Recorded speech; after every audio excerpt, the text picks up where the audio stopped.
Hello friends, ધોરણ 10 વિષય વિજ્ઞાન ચેપ્ટર નંબર 8 છે આપણું સજીવો કેવી રીતે પ્રજનન કરે છે। સજીવો કેવી રીતે પ્રજનન કરે છે આ ચેપ્ટર આપણે ભણવાનું છે।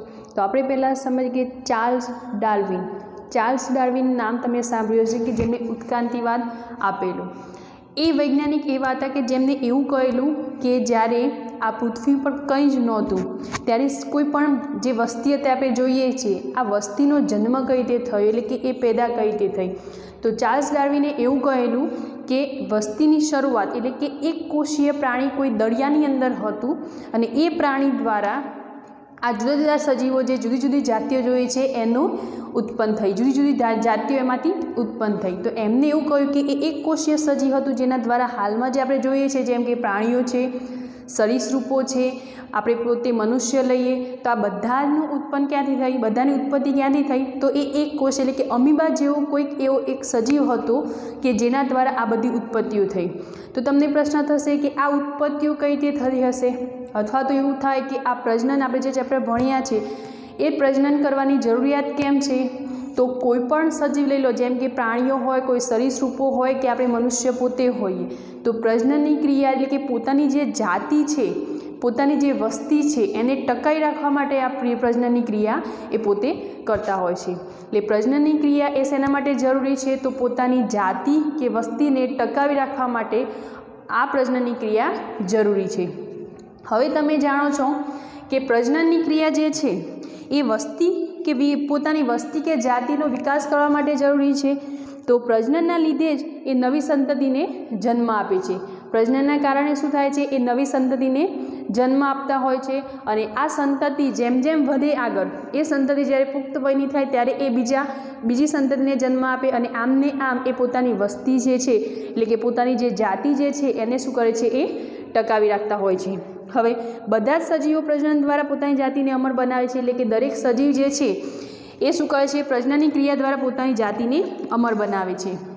હવે એક કોષ એ શું કરે છે? બીજા કોષને નોલેજ આપે છે એટલે કે માહિતી આપે છે। એક કોષ જે છે એ બીજા કોષને માહિતી આપતો હોય છે એટલે કે કોષનું કોષ વિભાજન જ્યારે થાય એટલે એક કોષ જેવો જ બીજો કોઈ કોષ પેદા થતો હોય છે। આપણે વાત કરીએ છીએ ડીએનએની, તમે આગળ ભણી ગયા છો ડીએનએ વિશે ધોરણ 9ની અંદર અથવા તો આપણા આગળના જે ચેપ્ટરો છે એની અંદર પણ ડીએનએની ઘણી માહિતી આપણે મેળવી હતી।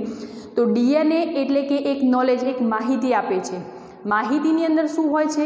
તો પોતાનો કોઈ કે આગળ જે સંતતિ પેદા થવાની છે એ કેવી દેખાતી હશે અથવા તો એની સંરચના કેવી હશે અથવા તો એનું બંધારણ કેવું હશે, આ બધી માહિતી આપતું એ શું છે? ડીએનએ એટલે કે પોતાના જેવું જ એક બીજું બંધારણ ઉત્પન્ન કરે અથવા તો એમ કહી શકીએ કે પિતૃકોષ છે એની બ્લુપ્રિન્ટ તો એ શું કહેશે? ડીએનએ મારફતે આપણે ઘણીવાર જોતા હોઈએ છીએ કે કોઈને આપણે કહેતા હોય કોઈ નાનું બાળક હોય જ્યારે નવું જન્મેલું હોય તો એને જોઈને ઘણીવાર કહેતા હોય છે કે બિલકુલ એની માતા જેવું છે અથવા તો એના પિતા જેવું છે। તો આ માહિતી આપણે શેના આધારે મળી? એ માહિતી તો ડીએનએના આધારે। ડીએનએ વસ્તુ એવી છે કે માતા પિતાના જેવું જ દેખાય અથવા તો એના જેવી જ એનામાં પ્રતિકૃતિઓ આવતી હોય છે। તો એના દ્વારા આપણે કહી શકીએ કે ડીએનએ એટલે કે એક કોષનું બીજા કોષની અંદર એનું વિભાજન થવું એટલે કે એના જેવી જ બીજી સંતતિ ત્યાં પ્રાપ્ત કરવી। તો એક કોષીય સજીવ એ બીજા કોષને શું કરશે? માહિતી આપે છે એટલે કે જ્યારે કોષનું વિભાજન થાય ત્યારે એક કોષ એ બીજા કોષને પોતાના જેવું નોલેજ આપે છે। ક્લિયર? એટલે પિતૃકોષ એ માતા પિતાની અંદર જે હોય તેની બ્લુપ્રિન્ટ એ નવા કોષમાં આવે છે એટલે કે આપણે આપણા માતા પિતા જેવું જ બંધારણ ધારણ કરીએ છીએ। સજીવ જે છે એ આ ડીએનએ માતા પિતા જેવું બંધારણ પ્રાપ્ત કરે છે તો ક્યારે? તો એના માટે જરૂરી શું છે? પ્રજનનની ક્રિયા। તો સજીવ જ્યારે અનુકૂળ પરિસ્થિતિ મળે ત્યારે તે પ્રજનન કરે છે અને પ્રજનન દ્વારા જ તે પોતાની જાતિનો વિકાસ કરે છે।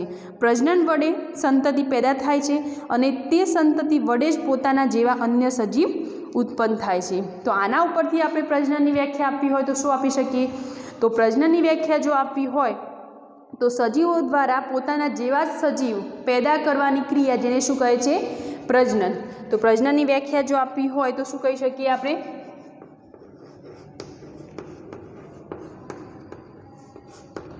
તો સજીવો દ્વારા પોતાના જેવા જ બીજા સજીવ ઉત્પન્ન કરવાની ક્રિયા જેને શું કહે છે? પ્રજનન। સજીવો દ્વારા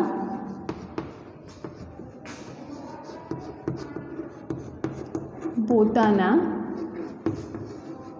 જેવા જ સજીવ ઉત્પન્ન કરવાની પ્રક્રિયા અથવા તો ક્રિયા, જેને શું કહે છે?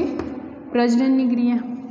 હવે આ પ્રજનનની ક્રિયા એટલે પોતાના જેવો જ સજીવ, એટલે આ રીતે જો પોતાના જેવો જ સજીવ એટલે કે જે માતા પિતા છે એના જેવું જ દેખાતું બાળક, એનું બંધારણ સરખું હોય, એનો દેખાવ સરખો હોય, તો આ એક પ્રજનનની ક્રિયા દ્વારા ડીએનએનું જે કોષ વિભાજન થાય છે એ કોષ વિભાજન દ્વારા માતા પિતા જેવું જ એનું બાળક જન્મે છે. એ બાળક જ્યારે પુખ્ત વયનું થાય ત્યારે એ પણ એના જેવું જ બાળક, એટલે કે એની જે ડીએનએની જે માહિતી છે એ જ માહિતી એ બીજા બાળકને આપતું હોય છે. હવે આ જે પ્રજનનની ક્રિયા છે એ સિવાયની પણ ઘણી આપણે પ્રક્રિયાઓ કરતા હોઈએ છીએ, ઘણી ક્રિયાઓ આપણે કરતા હોઈએ છીએ. જેમ કે આપણે લઈએ પોષણ છે, શ્વસન છે, ઉત્સર્જન છે. તો પ્રજનન સિવાય આપણે પોષણ, શ્વસન, ઉત્સર્જન, તો આ બધી ક્રિયાઓ પણ એની સાથે કરતા હોઈએ છીએ. પોષણ એટલે કે આપણે ખોરાક લેતા હોઈએ છીએ. તો પ્રજનનની ક્રિયા જે છે એની અંદર ઘણી એવી ઉર્જા વ્યય પામતી હોય છે. તો આ ઉર્જા ક્યાંથી મળે છે? તો એ મળે છે આપણને પોષણમાંથી. એ સિવાય ઉત્સર્જન, તો ઉત્સર્જન એટલે કે આપણા શરીરનો જે નકામો કચરો છે એને શરીરની બહાર ફેંકો. જે બિનજરૂરી કચરો છે એ ઉત્સર્જનની પ્રક્રિયા, જેમ કે પોષણની ક્રિયા જેટલી જરૂર છે એટલી જ ઉપયોગી છે ઉત્સર્જનની, કે શરીરની અંદર વધારાનો જે ખોરાક અથવા તો આપણે જે ખાધો છે ખોરાક, એમાં જે બિનજરૂરી છે એ ક્યાં જશે? ઉત્સર્જન દ્વારા શરીરની બહાર થાય છે. એ સિવાય આપણે જાણીએ છીએ શ્વસન, તો આપણે શ્વસનની અંદર ઓક્સિજન લેતા હોઈએ છીએ. દરેકે કોષને આ ઓક્સિજનની જરૂર હોય, એટલે કે આપણું શરીર છે એ શરીર શ્વસનની ક્રિયા એટલે કે ઓક્સિજન વાયુ દ્વારા ચાલતું હોય છે. તો શ્વસનની ક્રિયા પણ એની અંદર એટલી જ ભાગ ભજવતી હોય છે. એટલે કે પ્રજનન સિવાય પોષણ, શ્વસન અને ઉત્સર્જન આ ત્રણ ક્રિયાઓ પણ એટલી જ જરૂરી હોય છે આપણા શરીરની અંદર. ક્લિયર? તો પોષણ એ આપણા ઉર્જા માટે, ઉત્સર્જન તો એ શેના માટે છે? તો શરીરનો નકામો કચરો બહાર ફેંકવા માટે. શ્વસન, તો શ્વસન એ દ્વારા આપણે જાણીએ છીએ કે બધા જ અંગોને ઓક્સિજનની જરૂરિયાત હોય છે. તો એ જરૂરિયાત પૂર્ણ કરવા માટે આપણે શ્વસનની જરૂરિયાત હોય છે. ક્લિયર? હવે આપણે જોઈએ કે શું સજીવો પૂર્ણરૂપે પોતાની પ્રતિકૃતિ સર્જન કરે છે? કોઈપણ સજીવ હોય એ પોતાની પ્રતિકૃતિ હોય એ સર્જન કરે છે એનું, એ આપણે ચર્ચા કરીએ. તો જોઈએ આપણે કે શું સજીવો પૂર્ણરૂપે પોતાની પ્રતિકૃતિનું સર્જન કરે છે? શું સજીવો પૂર્ણ રીતે પોતાની પ્રતિકૃતિનું સર્જન કરે છે? પ્રતિકૃતિ એટલે એક પ્રકારનો બીબું, એ પોતાના જેવો જ સેમ ટુ સેમ દેખાતો સજીવ પેદા કરે છે. તો આપણે એક ઉદાહરણ દ્વારા સમજીએ. ધારો કે તમે બિલાડી લઈ લો, તો બિલાડી જ્યારે પ્રજનનની ક્રિયા દ્વારા પોતાની બચ્ચાને જન્મ આપે છે ત્યારે તમે જોયું હશે તો એ બિલાડીનું બચ્ચું જે છે એ સેમ ટુ સેમ બિલાડી જેવું જ દેખાતું હોય છે. એટલે કે એ શું કહેવાય? તો બિલાડીનું બચ્ચું જે છે, બિલાડી લઈ લો અને એના બચ્ચા, તો આ બંનેની અંદર જે સરખામણી તમે જોઈ હશે કે બંને સેમ દેખાતા હોય, તો આને આપણે કહી શકીએ કે એની અંદર ડીએનએની પ્રતિકૃતિ થઈ છે.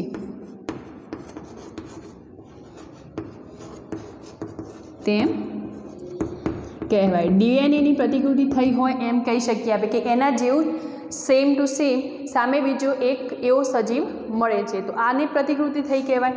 તો કોઈ પણ દરેક સજીવ લઈ લો તો દરેક સજીવ એ પોતાના જેવી જ પ્રતિકૃતિનું સર્જન કરે છે.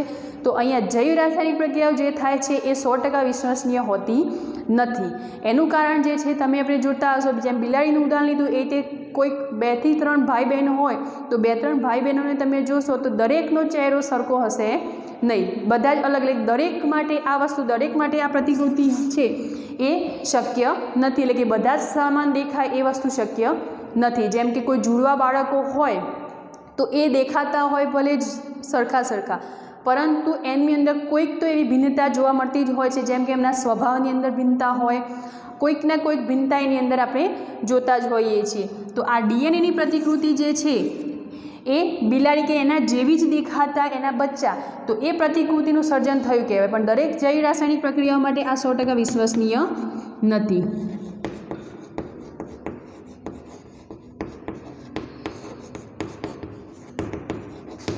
પ્રક્રિયા માટે તે વિશ્વસનીય નથી।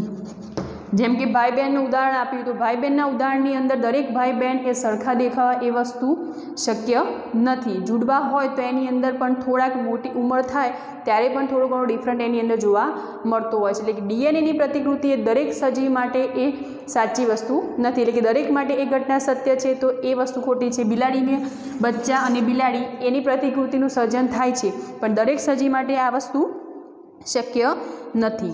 તો પ્રજનનની ક્રિયા એ એક પ્રકારનું બ્લુપ્રિન્ટ છે। એની પ્રજનનની ક્રિયા દ્વારા શું થાય છે, એના જેવી સંતતિ પેદા થાય છે। એટલે કે પ્રજનનની ક્રિયા એ બ્લુપ્રિન્ટ તૈયાર કરવાની ક્રિયા, એમ આપણે કહી શકીએ કે બ્લુપ્રિન્ટ તૈયાર કરવાની ક્રિયા એટલે શું કહી શકીએ આપણે, પ્રજનન। તમે જાણો છો કે દરેક કોષ છે, દરેક કોષની અંદર દરેક સજીવ હોય એની અંદર કોષ રહેલો છે। દરેક કોષની અંદર શું હોય છે, કોષ કેન્દ્ર। કોષની અંદર શું હોય છે, કોષ કેન્દ્ર। તમે જાણો છો કોષ કેન્દ્રની અંદર શું આવેલું હોય છે, રંગસૂત્રો, અને રંગસૂત્રોની અંદર શું હોય છે, ડીએનએ। ડીએનએનું ફૂલ ફોર્મ શું થશે,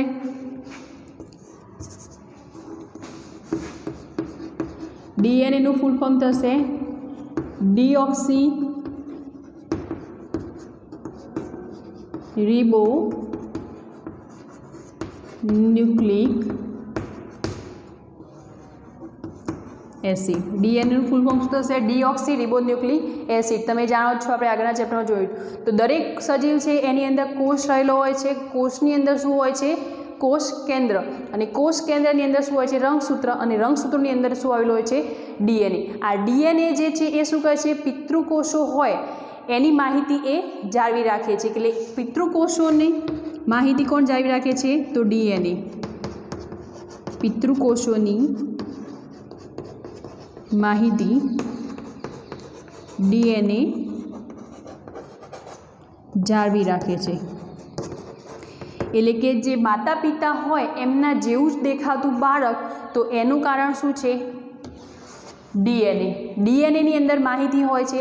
હવે આ માહિતી શું હોય છે ડીએનએની અંદર, તો એ માહિતીની અંદર એવું હોય છે કે કેવો દેખાવ છે, કેવું બંધારણ છે, કેવી સંરચના છે, તો આ બધી માહિતી જે છે એ ડીએનએ દ્વારા આપણે આપણી સંતતિની અંદર જોઈ શકીએ છીએ। હવે એ સંતતિ જ્યારે પુખ્ત વયની થાય ત્યારે એની અંદર પણ આપણે આ સંતતિ આ ડીએનએના જે લક્ષણો છે, એટલે કે આ માહિતી જે માતા પિતા દ્વારા બાળકની અંદર આવે, એ બાળક જ્યારે પુખ્ત વયનું થાય ત્યારે એ માહિતી પાછું એની સંતતિને આપે છે, અને આ રીતે આખી જાતિ જે છે એ એકબીજા સાથે જોડાઈ રહે છે।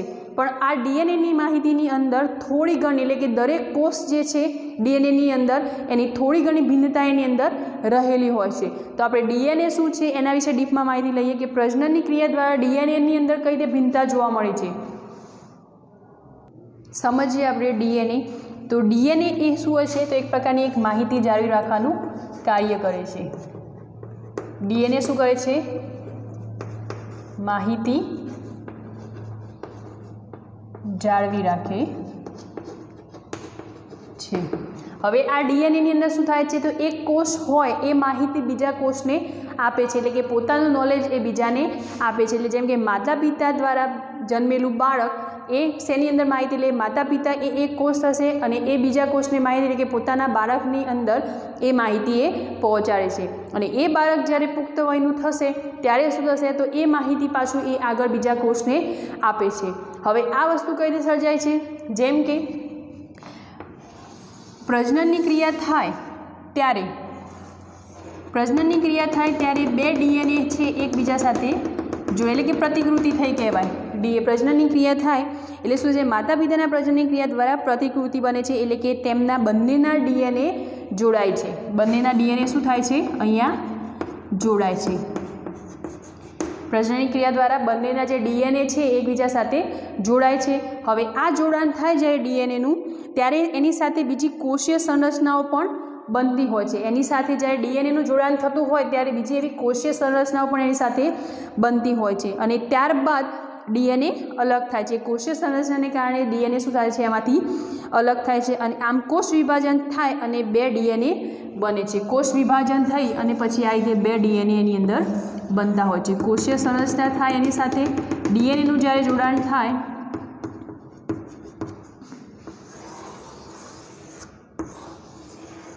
એટલે કોષ સંચાલન થાય છે અને એના દ્વારા સાથે બંને ડીએનએ જે છે એ છૂટા પડે છે, એટલે કે એની અંદર કોષ વિભાજન થયું આપણે કહી શકીએ। તો આની અંદર શું થાય છે, કોષોનું વિભાજન થાય છે અને બે ડીએનએ એની અંદરથી બે અલગ અલગ ડીએનએ બનતા હોય છે। હવે આ જે બે ડીએનએ બને છે એકબીજાના સમાન હોય છે પરંતુ સમરૂપ હોતા નથી। એટલે કે તમે જો ધોરણ 10ની અંદર અથવા 9ની અંદર તમે ગણિતની અંદર સમરૂપ ત્રિકોણ વિશે એટલે કે આકૃતિ ભલે સરખી હોય,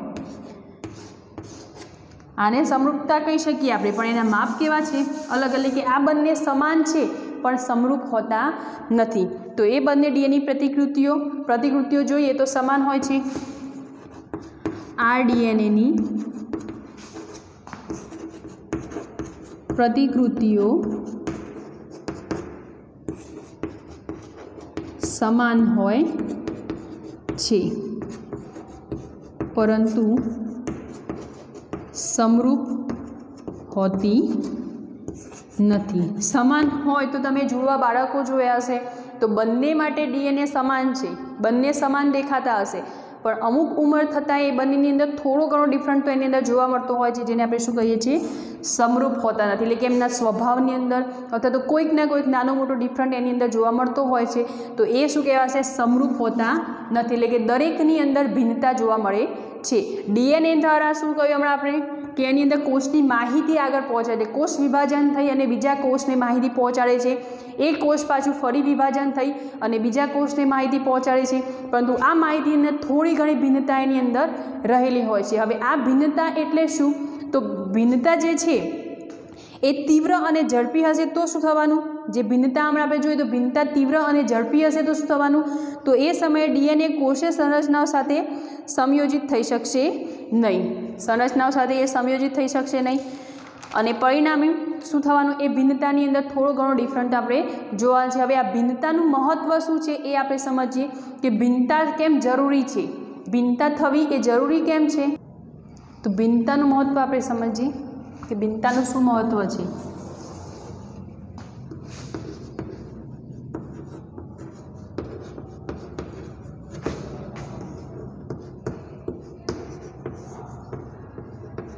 તો પહેલાં તો તમે જાણો છો કે પ્રજનનની ક્રિયા જે છે એના દ્વારા સંતતિ પેદા થાય છે, સંતતિમાંથી એ સંતતિ પેદા થવી એટલે વસ્તીની અંદર વધારો થવો। તો સજીવો જે છે એ પ્રજનનની ક્રિયા કરે છે, સજીવો પ્રજનનની ક્રિયા કરશે અને પ્રજનનની ક્રિયા દ્વારા શું થવાનું, સંતતિ, અને સંતતિ જેટલી વધારે એટલી વસ્તી વધારે, એટલે કે સંતતિ જેટલી વધશે એટલી વસ્તીમાં શું થવાનો, વધારો થવાનો, કારણ કે એ સંતતિ પણ પુખ્ત વયની થયા બાદ પ્રજનનની ક્રિયા દ્વારા એ પોતે પણ એક એવા સજીવનું ઉત્પન્ન કરશે। તો સંતતિ જેટલી વધુ એટલી વસ્તી વધારે, સંતતિ વધારે તેટલી વસ્તી વધારે। દરેકની અંદર ભિન્નતા હોવાનું કારણ શું છે, ભિન્નતા કેમ જરૂરી છે, તો ભિન્નતાનું મહત્ત્વ અહીં આપણે સમજવાનું છે। તો દરેક વસ્તી જેટલી સંતતિ જેટલી વધુ હશે એ સામે વસ્તી વધુ હશે, વસ્તી જેટલી વધુ હશે એટલું નિવસન તંત્રમાં એ વધારે પડતી ટકી શકશે। વસ્તી વધુ હોય, વસ્તી વધારે હોય અથવા તો જાતિ, એક જાત જોઈએ તો એ જાત વધુ હોય તો તે નિવસન તંત્રમાં વધુ ટકી શકે છે। નિવસન તંત્રની અંદર શું થાય છે, એ ટકી શકે છે। જો એક બે એની જાતિ જો બધી લુપ્ત થઈ જાય તો એક અથવા તો બે જો વધે એની અંદરથી એની જાતિમાંથી તો એ નિવસન તંત્રની અંદર ટકી શકતા નહીં। તમે જાણો છો કે ડાયનાસોર સમયે શું થયેલું, એવું માનવામાં આવે છે કે ઉલ્કાપાત થયેલું, ઉલ્કાપાત થતાં એ જાત જે આખી છે ડાયનાસોરની એ આખી જ ત્યાં મુક્ત થઈ ગયેલી, એટલે કોઈ એક વસ્તી પણ એની અંદરથી કોઈ એક વ્યક્તિ પણ એની અંદર જો બચી ગયેલો હોય તો નવી સંતતિ એ પ્રાપ્ત કરી શકે છે।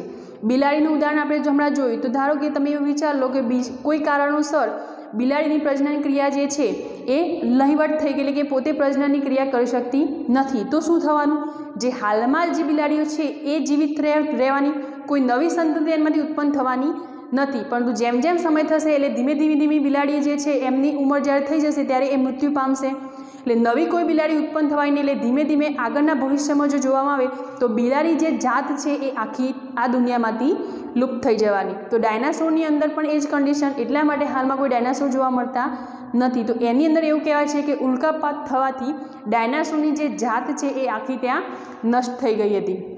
એટલે કે વસ્તી વધારે હશે તો શું થવાની, નિવાસન તંત્રની અંદર, નિવાસન તંત્રને ધારો કે ગ્લોબલ વોર્મિંગ અત્યારે તમે જાણો છો કે વધી રહ્યું છે,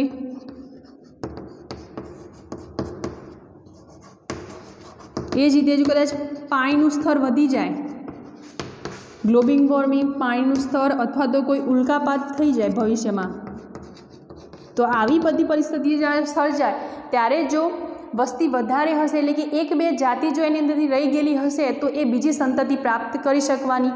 અને એ જ રીતે આપણે જાણીએ છીએ કે ભિન્નતાનું મહત્ત્વ એ દરેક સજીવ, દરેક પ્રાણી માટે ઘણું ફાયદાકારક છે। ભિન્નતા દરેક સજીવ માટે, દરેક સજીવો માટે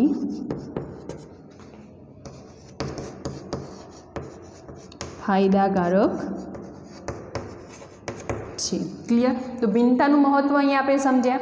સજીવો પ્રજનન કરે છે, પ્રજનનથી સંતતિ પ્રાપ્ત કરે છે, સંતતિ એ નવી વસ્તી, જેટલી સંતતિ વધુ એટલી વસ્તી વધારે। હવે વસ્તી વધારે હોય તો તે શું હશે, નિવાસન તંત્રમાં વધુ ટકી શકે છે। અને ગ્લોબલ વોર્મિંગ, પાણીનું સ્તર, ઉલ્કાપાત આવી જ્યારે પરિસ્થિતિઓ, કુદરતી હોનારતો સર્જાશે ત્યારે કોઈ જાતિ નષ્ટ ન થઈ જાય, કદાચ એક બે જાતિ પણ એનાથી રહી ગયેલી હોય તો એ નવી સંતતિ એમાંથી પ્રાપ્ત કરી શકે છે। પણ વસ્તી, જો નિવાસન તંત્રની અંદર વસ્તી ઓછી હશે, એ જાત ઓછી હશે તો શું થવાનું, આવી કોઈ કુદરતી હોનારત સર્જાશે ત્યારે એ ત્યાં આગળથી મુક્ત થઈ જાય, લુપ્ત થશે। અને લુપ્ત થયા બાદ એ નવી સંતતિ એમાંથી આપણને મળવાની, એટલે કાયમી એ જાત ત્યાંથી નીકળી જાય છે। એટલે ફરીવાર પ્રજનનની ક્રિયા કેમ, તો પોતાની જાતિ અને પોતાની વસ્તીને ટકાવી રાખવા માટે પ્રજનનની ક્રિયા જરૂરી છે। અને પ્રજનન એટલે શું, તો પ્રજનન એટલે કે એક સજીવ પોતાના જેવો જ બીજો સજીવ ઉત્પન્ન કરવાની પ્રક્રિયા, જેને આપણે શું કહીએ છીએ, પ્રજનન। અને ડીએનએના મારફતે જે ભિન્નતા જોવા મળે છે, એટલે કે દરેક એક કોષ બીજા કોષને જ્યારે માહિતી પૂરી પાડે છે ત્યારે થોડી ઘણી ભિન્નતા એની અંદર જોવા મળતી હોય છે। બંને સરખા હોય એ વસ્તુ શક્ય નથી। ક્લિયર થઈ ગયું? તો આટલે આજનું લેક્ચર આપણે આટલે સુધી રાખીએ છીએ। થોડુંક રિવિઝન ફરીવાર સમજાવી દઉં કે પ્રજનન, તો પ્રજનન એટલે શું, એ કેમ જરૂરી છે, તો પ્રજનનની ક્રિયા, તો સજીવો પોતાની જાતિ કે વસ્તીને વિકાસ કરવા માટે પ્રજનનની ક્રિયા કરે છે। અને પ્રજનનના લીધે જ તે શું કરે છે, નવી સંતતિ પેદા કરે છે। અને સંતતિના લીધે જ તે પોતાની જાતિ કે વસ્તીને ટકાવી રાખતા હોય છે। હવે બધા જ સજીવો પ્રજનન દ્વારા પોતાની જાતિને અમર બનાવે છે। એક કોષ એ બીજા કોષને શું કરે છે, માહિતી આપે છે। હવે આ માહિતી એ કેવી હોય છે કે જેની અંદર કેવો દેખાવ, સંરચના અથવા તો એનું બંધારણ, આ બધી વસ્તુઓ એની અંદર જોવા મળતી હોય છે। એકંદરે જોઈએ તો આની અંદર શું થતું હોય છે, તો કોષોનું વિભાજન થતું હોય છે આની અંદર, એટલે કે કોષ જે છે એ અલગ પડતા હોય છે। અને આ કોષ એટલે જ આપણે શું કહીએ એને, ડીએનએ। તો ડીએનએની માહિતી એવી હોય છે કે માતા પિતા જેવું જ એનું બાળક હોય। હવે અહીંયા પ્રશ્ન છે કે પ્રજનનની ક્રિયા શા માટે જરૂરી છે, તો એ સંતતિ પેદા થવા માટે, નવી સંતતિ પેદા, એટલે કે એના જેવી જ નવી સંતતિ પેદા થવા, પોતાની જાતને ટકાવી રાખવા, પોતાની વસ્તીની અંદર વધારો કરવા માટે પ્રજનનની ક્રિયા જરૂરી છે। હવે પ્રજનન એટલે શું, તો સજીવો દ્વારા પોતાના જેવો જ બીજો સજીવ ઉત્પન્ન કરવાની પ્રક્રિયા, એટલે શું કહી શકીએ આપણે, પ્રજનન। એ પછી આપણે જોયું હતું કે પ્રજનન સિવાય પણ 3 કન્ડિશનો હતી કે જે સજીવો પોતે કરતા હોય, જેમ કે પોષણ છે, શ્વસન છે, ઉત્સર્જન। તો પોષણ એટલે કે ઉર્જા મેળવવા માટે, શ્વસન તો દરેક કોષને ઓક્સિજનની જરૂર હોય છે, દરેક કોષને શ્વસનની પ્રક્રિયા દ્વારા ઓક્સિજન પૂરો પાડવો, ઉત્સર્જન તો શરીરનો દરેક નકામો કચરો છે એને શરીરની બહાર ફેંકવો, એને આપણે શું કહીએ છીએ, ઉત્સર્જનની પ્રક્રિયા।